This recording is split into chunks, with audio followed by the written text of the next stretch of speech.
Welcome to the Compost Pile, a podcast where we break down gardening, homesteading, and more.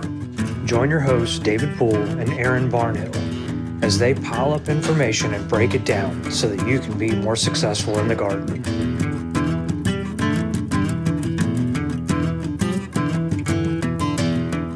Hey guys, welcome back to the Compost Pile, your podcast for all things gardening and homesteading.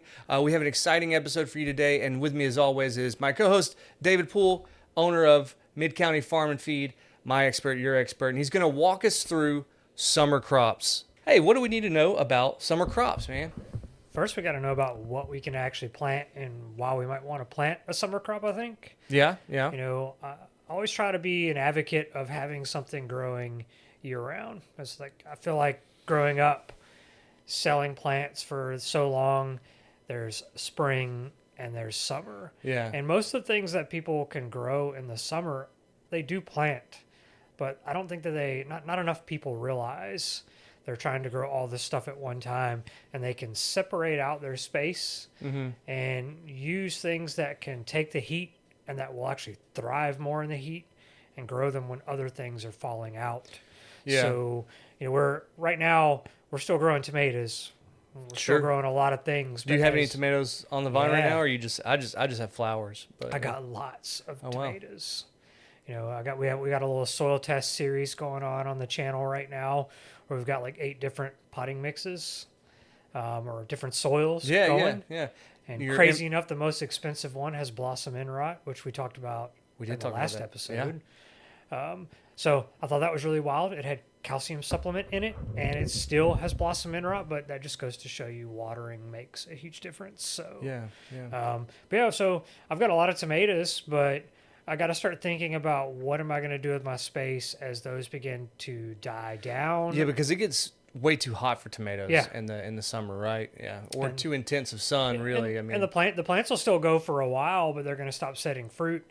And then why waste our space continuing to take care of those plants? Well, I've had tomatoes stop making fruit, and then they kind of limp along for the summer, and they go on a run again in the fall. And you can do that. I've had that. Tomatoes, unlike peppers, it's sometimes very difficult to do that and keep them happy because they get real thirsty when we get into that really, really hot latter part of summer.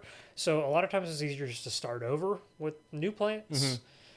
But couple things that come to mind that are very popular when we think about our location. You know, we're in Zone 9. We're in the Creole, like Cajun cuisine, like we're in the Mecca of Texas. We're in the armpit of Texas. Yeah. You got okra, and you got purple hull peas, which we're not going to talk specifically just about purple hulls, but cowpeas or southern peas as we know them. The family of those two things, and how if you time them right, we can be growing those when things are getting too hot for tomatoes and early cooler season items, and we can go with something that will thrive in that heat. That makes sense, because I've always associated purple hull peas with winter, but it's because I guess because you plant them and they grow over the summer, and then when you harvest them, it's like them away, it's like fall and canning them. Yeah, but they're always sort of available in stores when.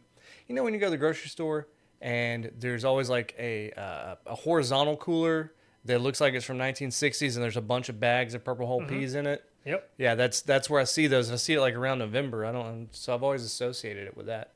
No, it's a heat-loving crop, so they're one of the few things that are going to handle those crazy hot temperatures in the summer. And I like to wait till now or slightly later to start some of these items because I know that they'll flower and they'll produce in the heat. So you mean like putting the seed in the ground and germinating now? Yep. Okay. Not a seedling. You could even wait till the end of April. Some people don't seed okra or peas until we get into May. Yeah. Okay. Okay. Because if we're really just moving out of the cool time, Easter, it got really, really cool again. It did, yeah. And those two crops specifically, if you had planted them already and they germinated, or if they didn't, they kind of just sit there. And that's what happened to a coworker of mine planting some okra. And I told her, I was like, and she told me this about a month ago, I was like, I think you planted that way too early. And she's told me already, she's like, they just kind of grew up like this and they just stopped. Yeah, so it's because you planted too early. And they'll probably be fine, but once it starts heating up, they'll start taking off again. And it's a way to utilize your space where you're not making that mistake that a lot of people do that have already planted okra, a month ago, 2 or 3 weeks ago. You can wait. You got time. You don't have to be pressured. A lot of people are pressured in because they garden in spring. And I think a lot of that is because people are influenced by the inventory at big box stores. True. It is very true. You know what I mean? So there's like almost there's like a seedling season when they come out with all this inventory, and it's always around spring, and they'll have all of these transplant ready little plants in the spring, and some of them aren't even spring plants. Some of them are summer plants. Some of them are fall plants even. But it's like there's something about Lowe's and Home Depot and all that just go, nope, people want to buy plants in spring, so we'll have everything. The nursery world in general is in that way because it's kind of like we've talked a little bit in some of my classes about strawberries. Mm-hmm. Strawberries are best planted in fall, but you only really find the plants in the spring. Because that's when the growers know, like, that's when people are out buying If you look at strawberry farms, like by the time yours are like decent size, like they're harvesting. Right. So, the ones that I overwintered are incredibly better. So you are right. Like what people plant, what they correlate time wise is often based upon availability. Right. So, and two, it's about training yourself and knowing, because even if you know that like seeds are only available from your local source, like in this window, plan ahead. Buy your seeds. Buy your seeds early. I always tell people to buy, like, if you see something you want for this season, buy it now, because there's no guarantee it's going to be here when you come back. Like, I'm going to tell you something. They found seeds in caves and tombs, and they grow just fine. There's a bean called the 1500-year bean because they found it in a cave, planted just fine. Storage conditions are perfect. You know? Absolutely. So those things are going to thrive. So if you haven't already planted them, you can still wait. You don't have to be in a rush. Yeah. I will tell you, last year was the first time I ever planted okra. I don't really like okra, okay? And a lot of the things that I plant are based on what I want to eat. You know what I mean? Some things are for fun. Some things are utilitarian. But I don't even like okra. But my fiance does. She loves okra. She loves fried okra. So I was like, all right, I'll grow some okra. I dedicated an entire raised bed to the okra. And I planted it actually early June. That thing took off. Okra is a very fast-growing plant. Yeah, it does. When the conditions are right. It makes really beautiful flowers, too. And I had to look it all up because I was like, I didn't know I planted hibiscus. I thought I planted okra. But it's in the mallow family. So it's not a big bloom, but it's small. But it's smaller than hibiscus, but it's still got the nice petal complexity and gradient colors. It will draw, just like a hibiscus, it will draw pollinators and beneficial insects. So it's really, really nice to even from an ornamental standpoint. It is nice, and they can kind of grow close together. Like it almost looked like a bunch of bamboo growing there because I planted it dense, and it did not mind. And the other thing too is I've noticed that I'm going to kind of put a little bit of this advice like with the cucumbers. Remember how I said I like to pick cucumbers early and often? The same thing with okra. And I find that you really need to set some time aside. If you're the person who just checks out your plants once a week, okra's not going to be for you. No, because you got to pick the okra every day. It's going to get woody and hard very fast. Quickly, very fast. It's like I was using emerald okra. I was growing emerald okra. I knew it grew really well in southern Louisiana. We were the same thing. And man, I'm telling you, it was like the 4-inch okra, perfect. Yep. 6-inch okra, inedible. And that particular variety is like a 4 to 6 inch pod. Mm-hmm. But I feel like the sweet spot on a lot of okras is like 2 to 4 inches. Yeah. And that happens very, very rapidly. So it happens so quickly. Like you have to check it twice a day. And if you pick consistently, it will produce more longer. So over that period of time of the growing season, or if you just pick a bunch all at once and they're not that great, if you constantly are picking a little or daily or every couple days as they're coming on and they're the perfect size, then it will produce longer into the season. Yeah, and if you don't and you just leave those pods on and they get long and woody, it's going to stop doing that because the plant's like, I'm being successful.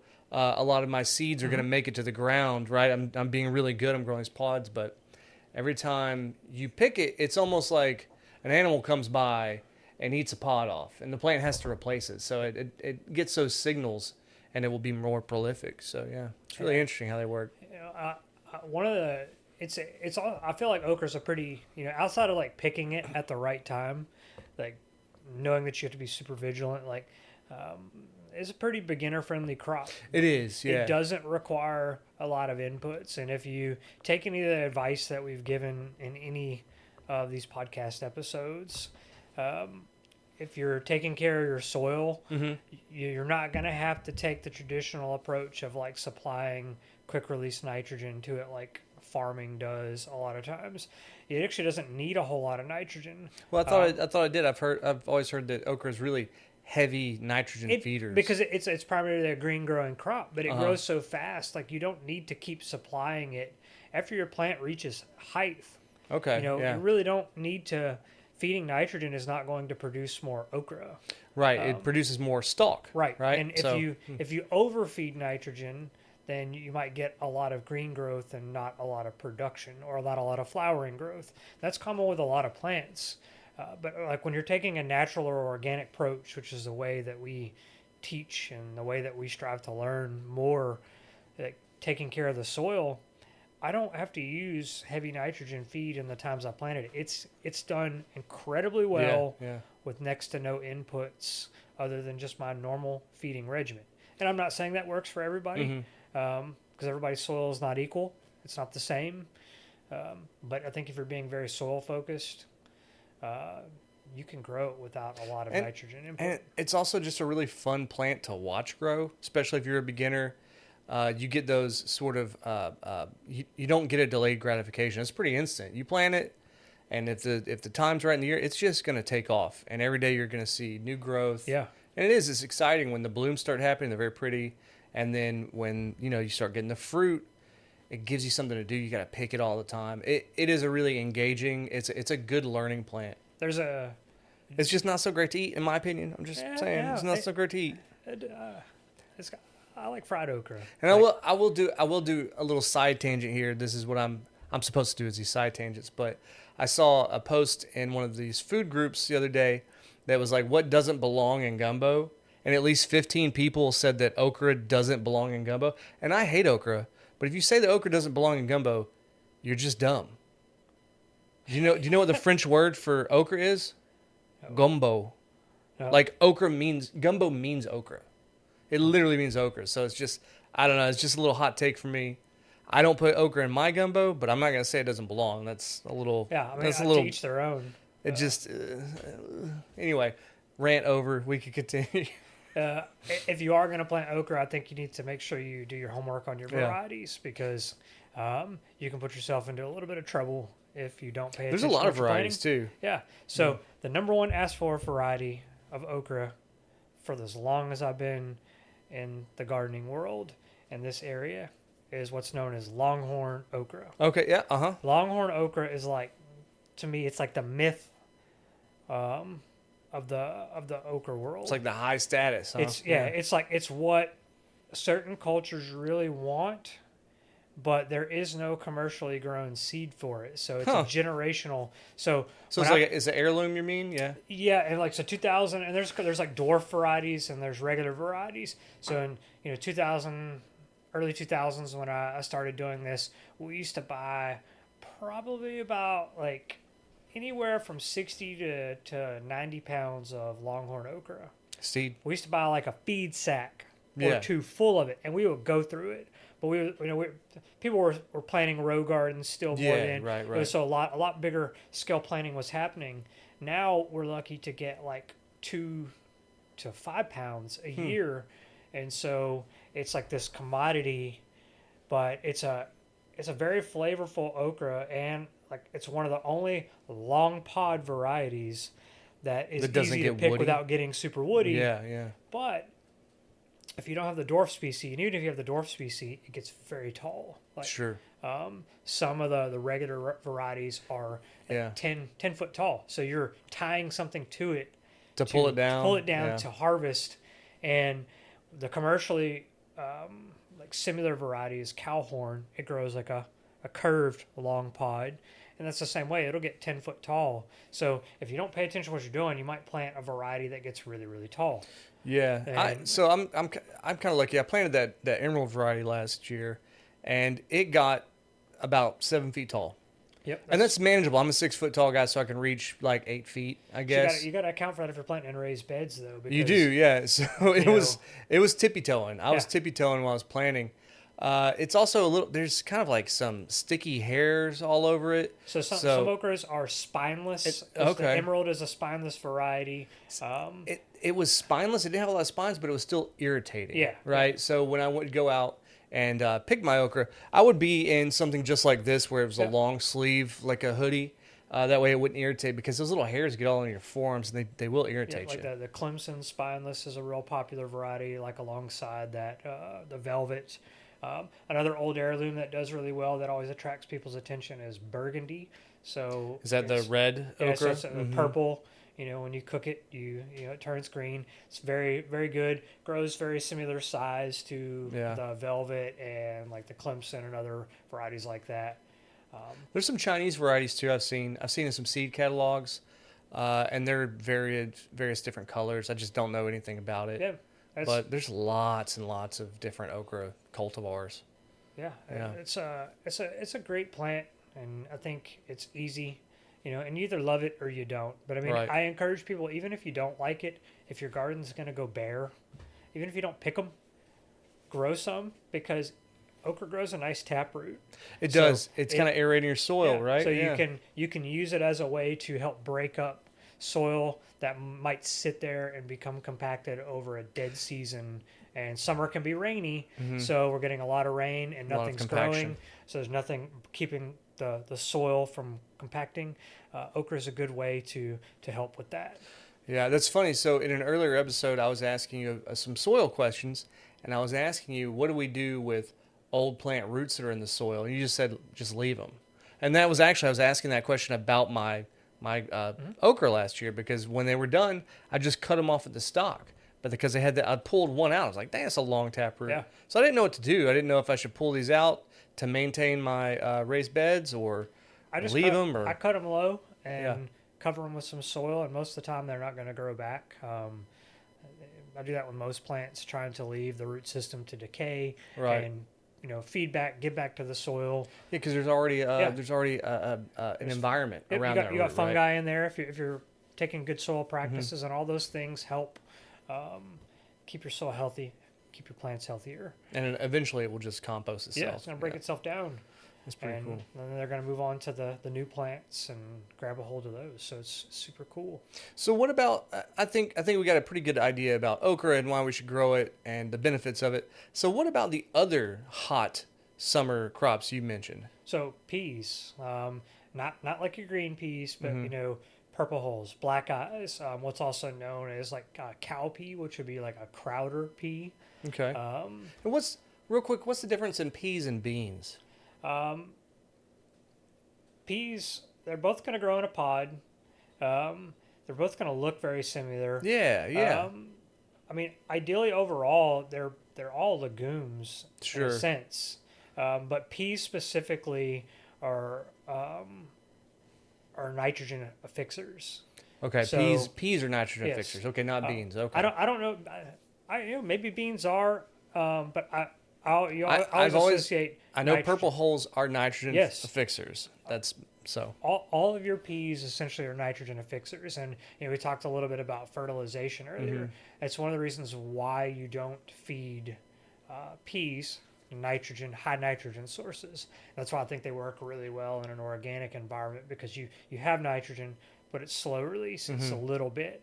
Those peas, they fix nitrogen through the foliage from the environment. So it means they're pulling nitrogen out of the air. Out of the air, yeah. And then they're storing it in little balls or nodes in their root system.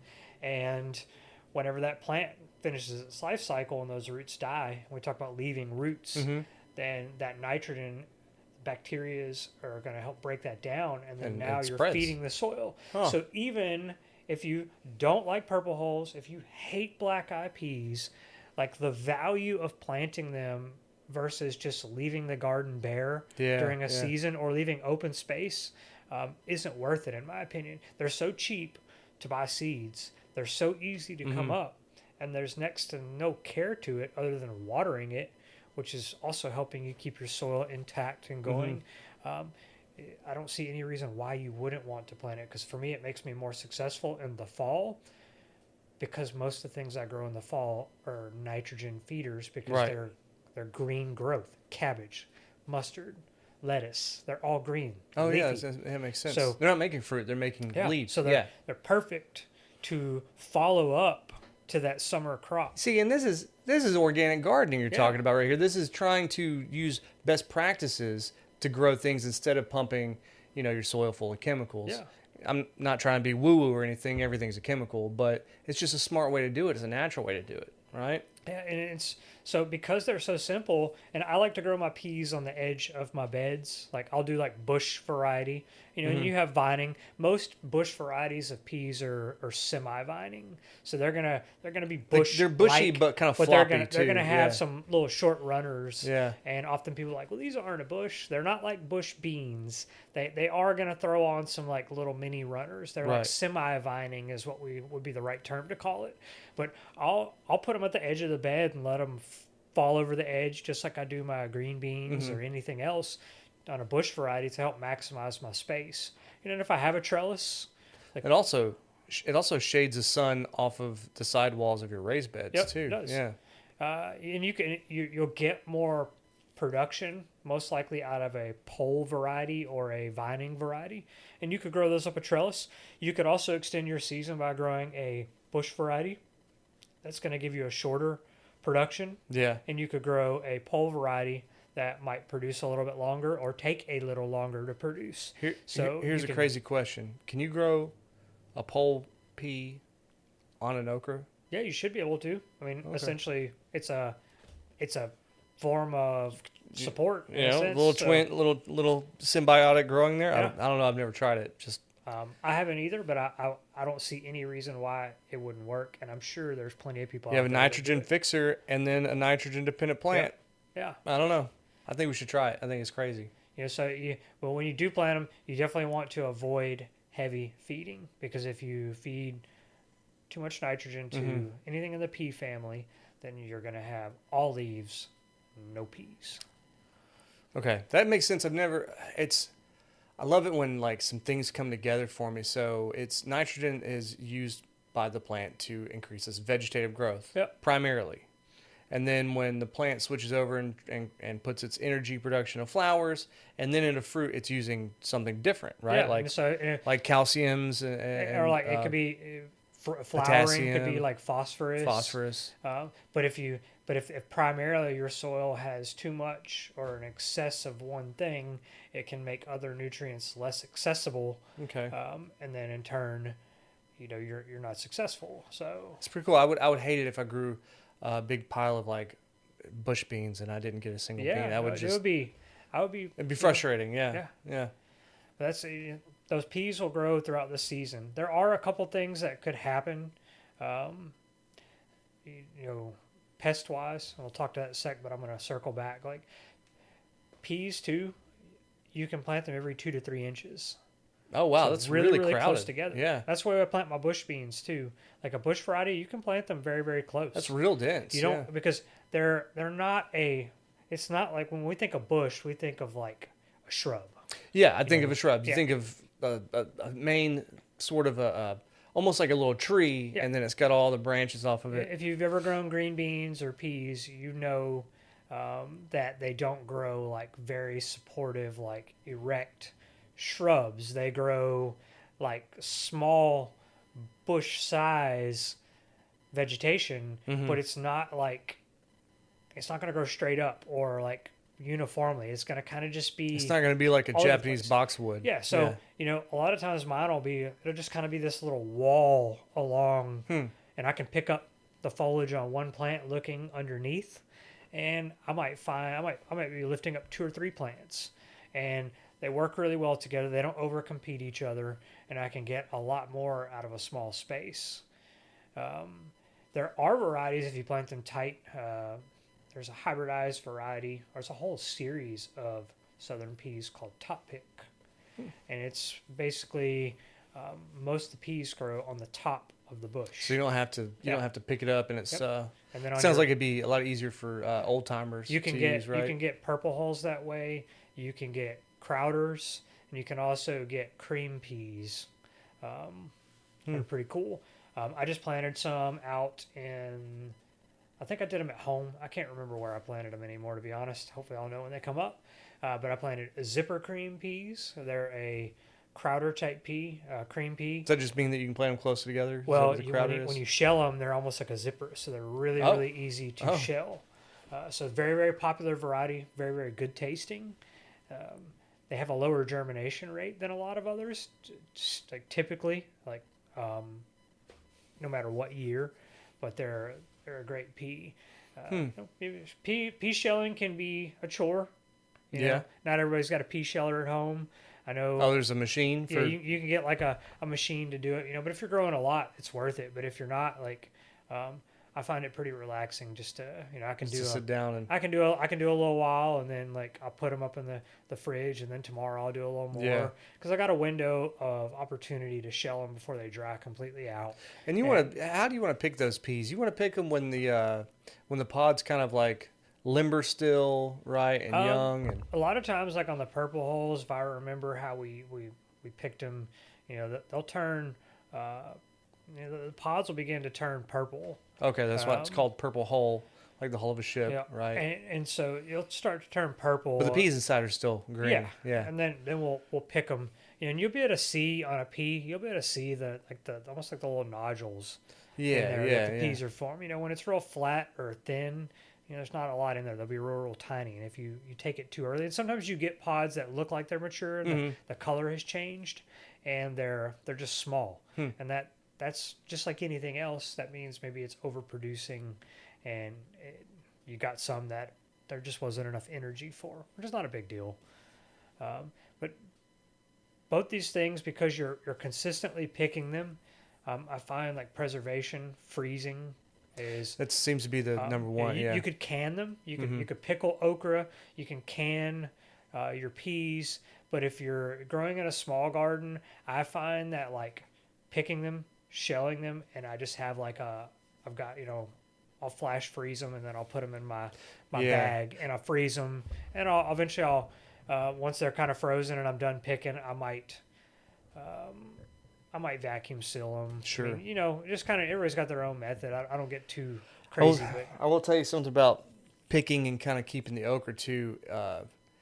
If you cut it, right, because a lot of people, that's what I did, is I cut it diagonally and chopped it up, and I put it in a Ziploc bag. That's how I was going to store it, maximum space and ready to cook. You can't rinse it off once you cut it, because it like unlocks all these sugars or something. It's slimy. It's so slimy. I don't know what's up with okra. It's just the weirdest plant, but that's why people don't like it in gumbo. It does. It changes the texture of the gumbo, and I'm not slimy gumbo. And then there's so many people that swear that if you cut it a certain way or do this or that, it won't be slimy. I don't know anything about that. I know that I'm a cook, but I don't know anything about that. But just don't rinse it after you cut it. I will tell you that, because then it's gonna be a huge mess. And you're gonna be really mad. I was mad. I wasted a whole gallon of okra. I was like, well, I can't do anything with this now. So just cut it and bag it. Don't worry about rinsing it. Or give it a little rinse while it's whole. Like fresh picked, rinse it off, throw it in a bag. If you like pickled okra, that's whenever like picking them small. Yeah. It's really, really good. Makes it simple to pickle okra with. You can't pick okra when it's big. I mean, the smaller the better. Anything else on the peas? Circling back. I think like the last thing I think, like as we wrap up, both these crops are not super pest heavy. On peas, you might experience. I've seen people experience stink bugs. Okay, yeah, just like on your tomatoes, like puncturing and damaging the peas. Putting that little. So be aware that is something that can happen. But if you're taking and removing stink bugs from the environment, whether you're knocking them in soapy water, you're breaking that life cycle, and you're doing that in your tomato season, if you experience them during that time, it can be really helpful to eliminate that for future years by just staying after it. That's really the main pest that I see happen with peas, and it's not super often. And really on okra, because it's in that mallow family, we know that sap-sucking pests are infamous for getting on like mallows and hibiscus. Right. And we're growing this crop in the time when those pests are targets on flowering species of mallows and hibiscus because they're stressed. So keeping your soil right, keeping it healthy, and monitoring your not plants. letting it dry out. Yeah, making sure that you don't get aphids on there. And if you do get aphids, for me it's always an indicator that like maybe I need to do some soil improvements. The last Thursday I attended a talk at the Orange County Master Gardeners with the owner of Microlife, and he talked a lot about like, pests can't use a lot of like high brix sugars. So if you're doing things in your soil and you're increasing the sugar levels in your soil, which will in turn increase it in your plants, then ideally your plants are going to have better resistance for pests and disease, because healthy soil equals healthy plants, healthy produce. You're saying I should go sprinkle sugar on Put some molasses out there, man. Put some molasses, yeah. We just dropped a new video today about molasses in the garden, man. That's wild. Yeah, smells good. It's crazy too, because the one thing I'll tell you about my okra experience is, I don't know if this is normal, but every day, every time I went out there to pick it, there was tiny little sugar ants all over my okra. Yeah.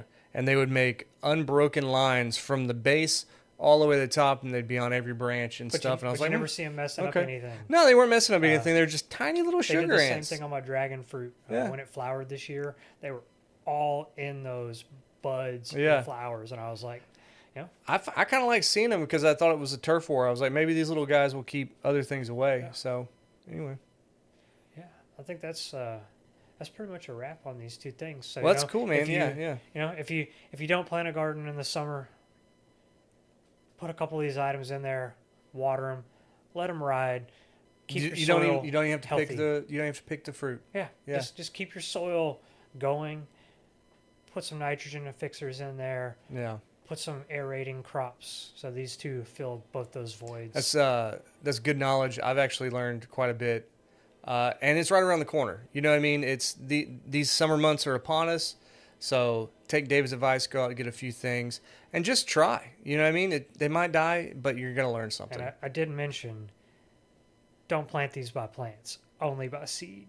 Oh, yeah, that's important too. Only by seed. Only by seed. Neither of these things like transplanting. I completely forgot about that. But, those people that want the okra plants, yeah, please just do the seed. Your plant will be healthier. It will thrive faster. It's that taproot. Yeah. That's what that is. Yep. All right, guys, I hope you learned something here. I know I sure did. And we'll see you back next time, just in time for that train. All right, see you guys.